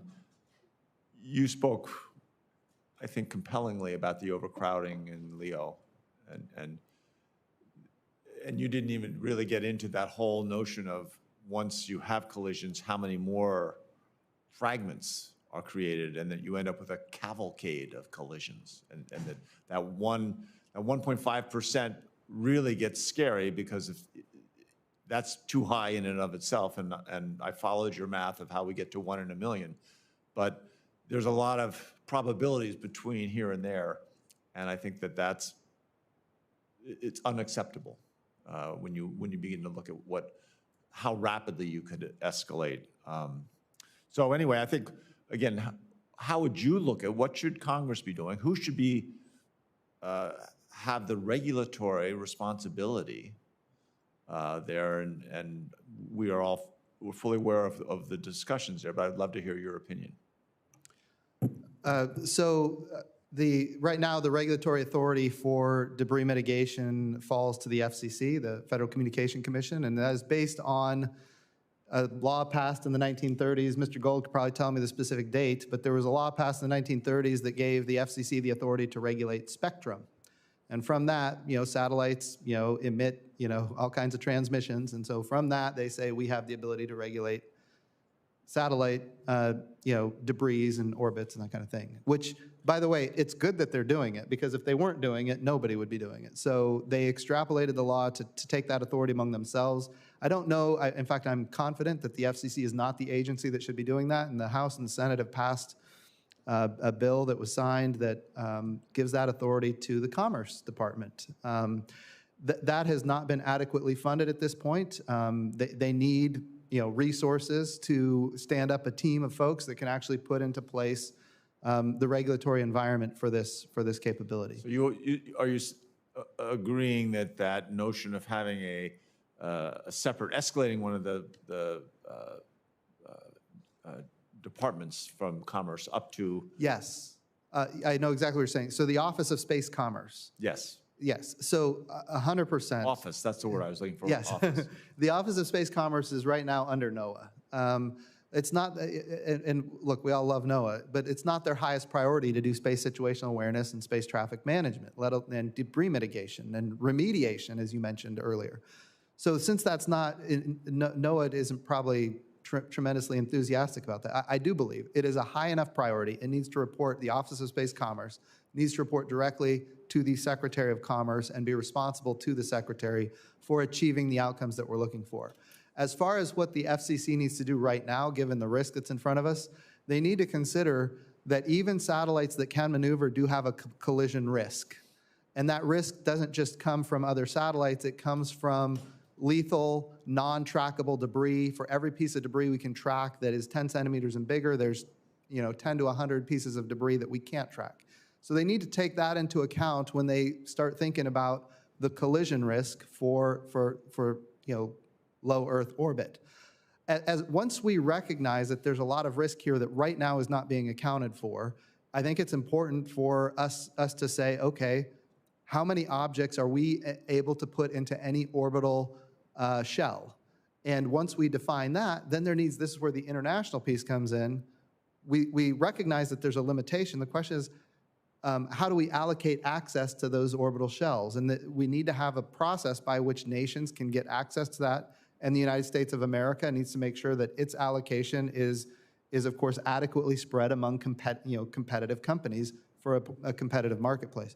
Right now, none of that is happening. It's a race, and the race is ultimately going to result in disastrous consequences if we're not careful. It reminds me a little bit of the old, if you remember, as popularized in movies by Hollywood, the Oklahoma Gold Rush or the Land Rush, where they'd all ride out and they had to stake off their little territory and they would be shooting each other. And I mean, it is to a certain amount out of control. Dr. Dinmar, just continuing on that, this importance of having international agreement on how we are going to regulate this debris that's up there. And this is one of those things, I mean, the first thing when I have a nightmare, it's usually about cybersecurity, but this is now becoming, it's equally imposing onto my sleep patterns. So how would you look at what should Congress's role be towards building or moving towards an international agreement on the appropriate regulation of space debris? So following on conversations that we've sort of already been having here around the table, one of the things that's really critical about authorization acts is that they are signaling devices. They signal not just to the United States what the intent of Congress is, and especially its investment and continuity of purpose, but they also signal to the international community. So other countries look to see what Congress does. They look to see what is written into policy that's then expressed in an authorization act. And one thing I'd like to see, I'm in complete agreement with Jim with regard to elevating the Office of Space Policy, completely making sure that it is consistently staffed across administrations to the extent that you can. You can certainly express an intent, okay, and the intent of Congress, that it is adequately staffed and resourced with appropriate expertise, okay, and then it is a direct report to the Department of Congress and the head of the Department of Congress. And so doing so while you're investing it, okay, with the authority to begin then developing the sorts of regime, this has been, Jim's talked about one approach, which is sort of to look at literally what you can get into orbital shells and start thinking about regulation that way. But to invest them with the authority to be able to actually begin to work in that way. Just doing that, okay, will convey to the United States how seriously the United States is taking this. It's going to also help. There's a big PR war going on. I mean, it is a competitive issue, but there's a huge PR going on. You're just basically going to send a message to essentially all the stakeholders here. All right, look, no, we're serious about this. We're going to start pulling this together. We need to develop a regime. We're going to invest this office with the authority to be able to do that. And it also signals to the rest of the world, now the United States is serious. We're going to take a leadership position here. Here's how who's going to be accountable for actually being able to do it. And I know that sometimes from the outside that doesn't seem like much, but it really is a big deal. No, I buy that. And just as a frame of reference, the Office of Space Commerce, I believe, still does not have an executive director. So we're in the market of hiring. So if you have networks or connections, step forward and take one for the country, if you could. All right, one more question. I'll turn it back to Ranking Member Lummis. And I guess I'll ask Mr. Gold this, since we're looking at global leadership, in technological leadership, obviously leading edge technologies are evolving and innovating at lightning speed in our commercial space industries. which technology you think are most critical to make sure that the United States doesn't cede the leadership role to our competitors such as China? Yeah, thank you for such a terrific question, Senator. There's really two areas that I would highlight. One is we're at a period where robotics and satellites are merging to create something entirely different. At Redwire, for example, I mentioned the Artemis satellite, which uses robotic arms to build itself. We're also developing satellites that will literally print themselves, leveraging the 3D printing technology that we've done on the International Space Station. So when it comes to this orbital servicing, assembly, manufacturing, we cannot fall behind China and others in this area. And the key to developing that is more public-private partnerships. The other area I would cite is microgravity. That the microgravity environment is a whole new arena for scientific and commercial research. I believe it's why China is investing in their LEO space station, and we are just beginning to understand the biotechnology, the fiber communications development, new supercomputer chips. Everything functions differently in low Earth orbit, in the microgravity environment, and we must invest and develop those capabilities because it's going to change everything. So those are the two areas I would recommend focusing on. They are good ones. All right, I'll turn it over to Ranking Member Lummis. I might come back with one more question, but. Thank you, Mr. Chairman. One of the strategies that China's been using to increase its footprint in space is helping developed countries, or excuse me, developing countries, gain access to space. For example, in 2019, China provided satellite development and launch services to Ethiopia to launch that country's first satellite. So it seems to me the U.S. is generally more focused on relationships with nations that are already spacefaring. Do you see a value in the U.S. helping countries without programs access space? And how do you think we could or should do that? Mr. Bridenstine. So I'll go first, and then I'll turn it over to the others. So when we think about the value of low Earth orbit specifically, Mike mentioned a lot of items as far as biotechnology and things like that. We think about pharmaceuticals, immunizations, the ability to create human tissue using your own DNA, your own adult skin cells. We can use to create your own tissue for regenerative medicine. The idea that we can use advanced materials, we can create, potentially in the future, we'll be able to create an artificial retina for the human eyeball so people who have macular degeneration don't have to lose their eyesight. So these are things that are being tested right now on the International Space Station. And when we cede that to China, if we don't have a replacement for the International Space Station, they're going to be able to benefit economically from all of those values of microgravity that we're not going to have access to in the way that we currently have access to. Now, as far as the international piece, we have built capacity for countries in the past. We think about, well, I don't want to name any specific countries, but we have worked very hard on all of our international partners on the International Space Station. 15 countries operate the ISS. We've got 19 different countries that have had astronauts on the ISS. Those capacities are largely built by us. And when we decide we're not going to have a next generation space station, which right now is the signal our country is sending by not funding the next generation human space station. I will say I saw defense or the appropriations bill for CJS, I think it had $101 million in there for LEO commercial destinations, which I think is fantastic.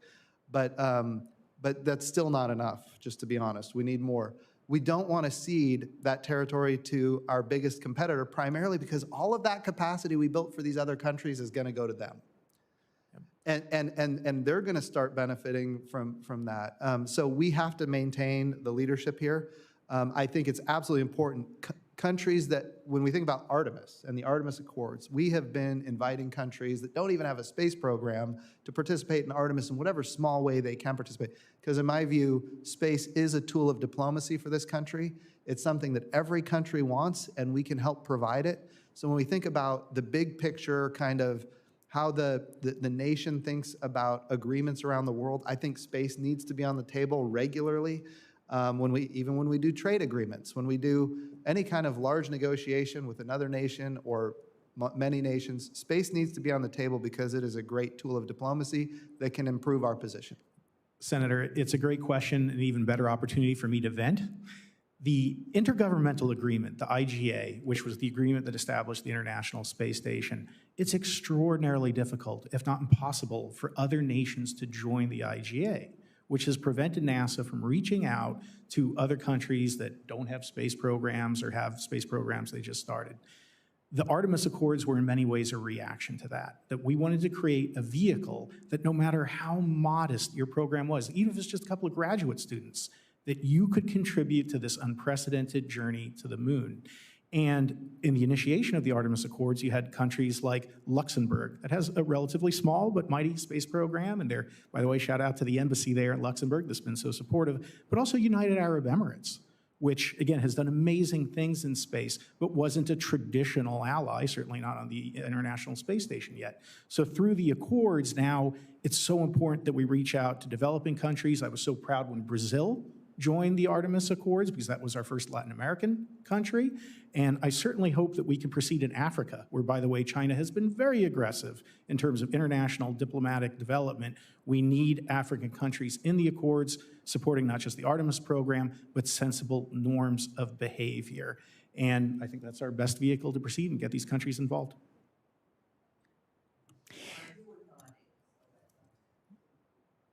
So I would agree that it's been difficult for other countries to join the IGA, but I would also point out that the ISS has been used as a means to bring many countries who are not spacefaring countries into a larger community. It has, at this point, hosted national projects of one type or another for well over 105 countries at this point over its lifespan. And so it served as a tool of tremendous international diplomacy, not just among the original 15. Interestingly, if I'm back old enough back in the days that Brazil was in discussion about that, right? So this is very nice to sort of see that come around again with Artemis Accords. But so it has actually done that. From the Axiom side, for example, as we're developing that space station, we're getting a lot of interest from internationals who see the commercial opportunity as a way to sort of bring themselves into the larger community of nations that are flying professional astronauts from those countries who are able to sort of use that. So there's a lot of interest. I mean, we're finding that just even from a business point of view, let alone sort of national interest point of view. I think if we cede this to China, I am alarmed, frankly, and I mentioned earlier that the reason I joined Axiom was I saw them as best positioned at this particular point in time, and I still believe that. But I am alarmed by what I see as the potential for a gap, which you've already talked about earlier. And it goes back to what I said about objectives, right? I mean, in my written testimony, one of the things I said, and I think I said it orally too, is that our objective needs to be assert and maintain U.S. leadership in low Earth orbit, not just in low Earth orbit, but in all of space. But when we're talking about low Earth orbit, that's always been done through exercise of soft power and use of soft power to bring other countries to our side. So I think it's absolutely critical that we continue to do this. Dr. Sanders, is this something you wish to address? Well, I will talk about the International Space Station and just quickly reiterate a point that was made earlier about the importance of having a persistent presence in low Earth orbit. We look at it from the panel's perspective on the risk reduction that it provides for further exploration. And if you don't have that kind of persistent presence in order to understand the effects of low Earth orbit and of microgravity and the environment on the human physiology, for example, as well as other things, then you are not going to have the ability, you're going to have greater risk when you go further away. And so there needs to be that, and there needs to be a good transition period, a good transition handoff to whatever follows the ISS. And there needs to be something to follow the ISS, however we do it. Thank you very much, panel. I yield back. Thank you, Senator Lummis. Senator Cruz has joined us. Are you ready for your questions? Thank you, Mr. Chairman. Welcome to the witnesses. It's good to see all of you again. Thank you for your good work.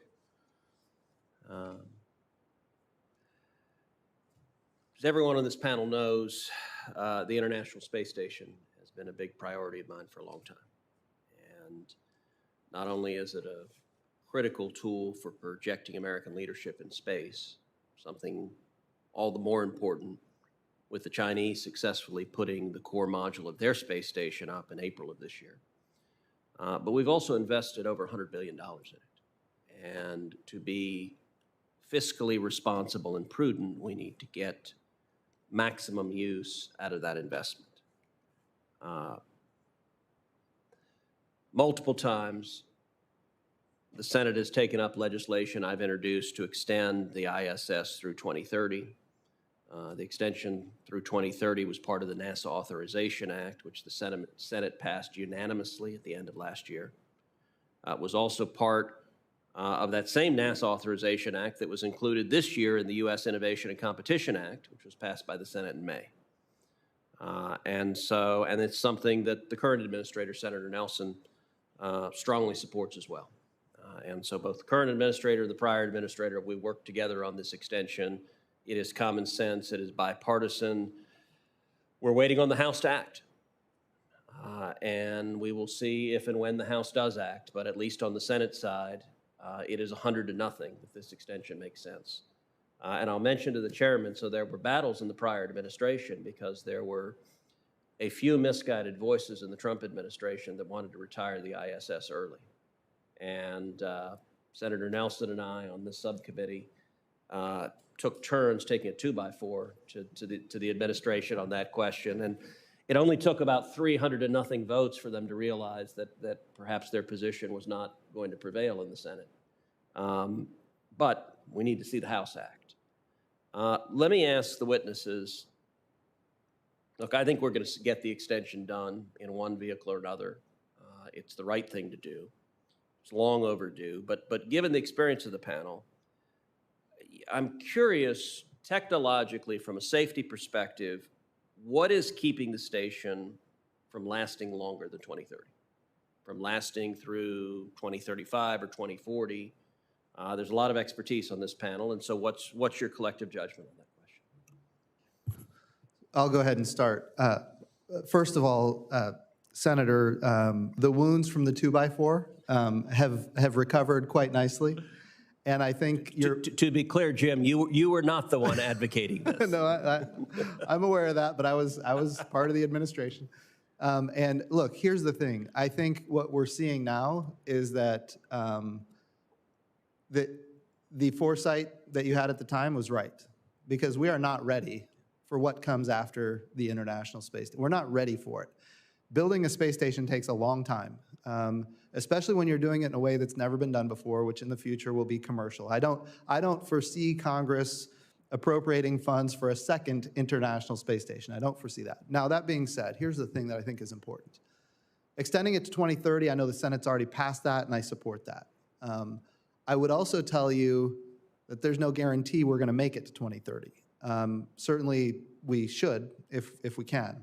We have seen already a crack on the International Space Station. We have seen a hole on the International Space Station. If you look at the outside of the space station, it's been pelted by debris. And of course, there's always modifications, upgrades that have to happen in order to keep it moving forward. So it is a marvel of engineering.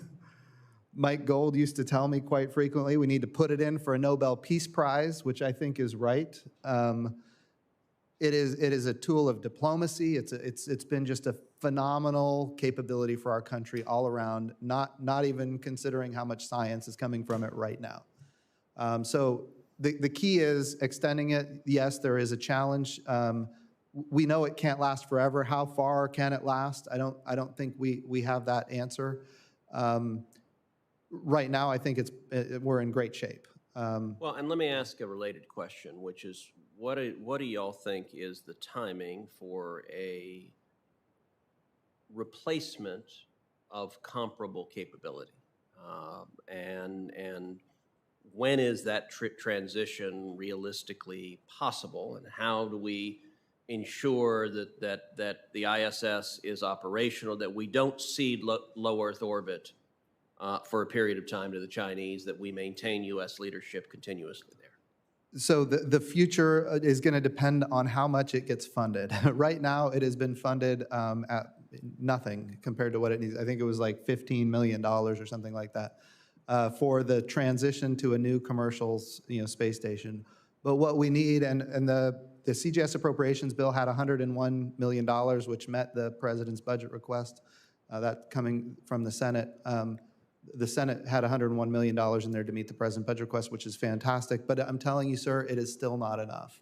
When we think about how long it takes to develop a space station, especially a way that's not been done before, I don't know how long. I'm not going to give you an answer on the date that. But here's what I think the Senate should do.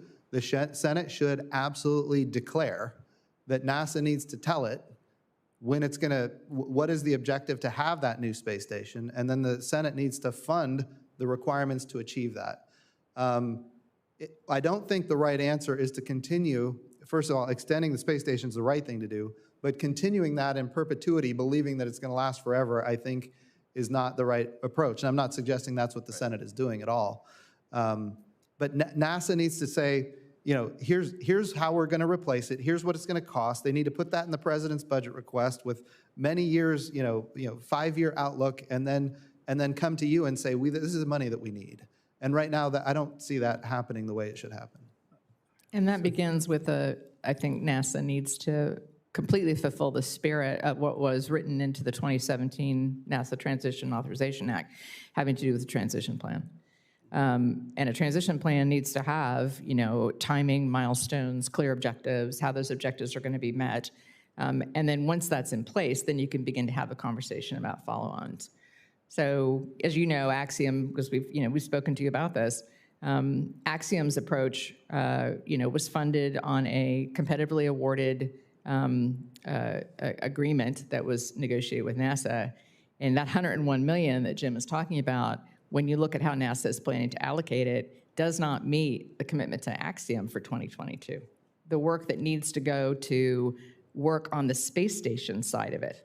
In other words, for the station to do the analysis that's needed in order to be able to ensure that Axiom can reach orbit and dock by 2024 is not funded completely in that amount, let alone looking at the creation of dual path, for having maybe more an alternative to it.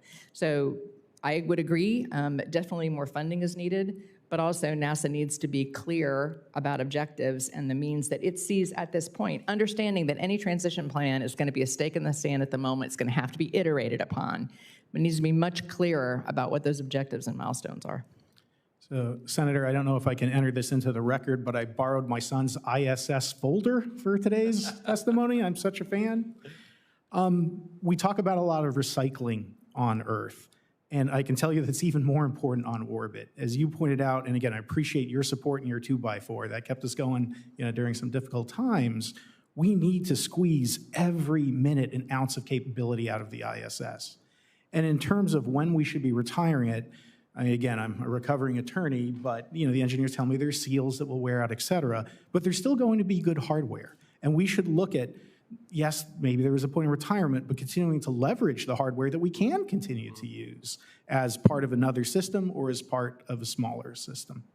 And as we discussed before you arrived, at Redwire Space, we're the global leader in microgravity research, development, manufacturing, only company to actually build things on the ISS. And we're looking at a future with biotech and organs, et cetera, that you can build.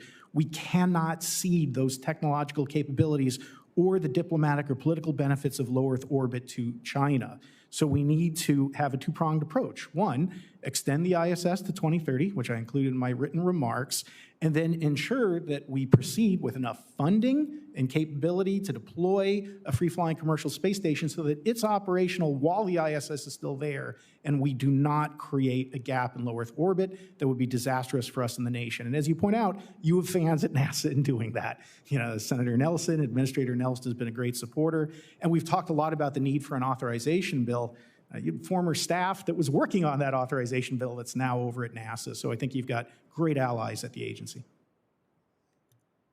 Thank you.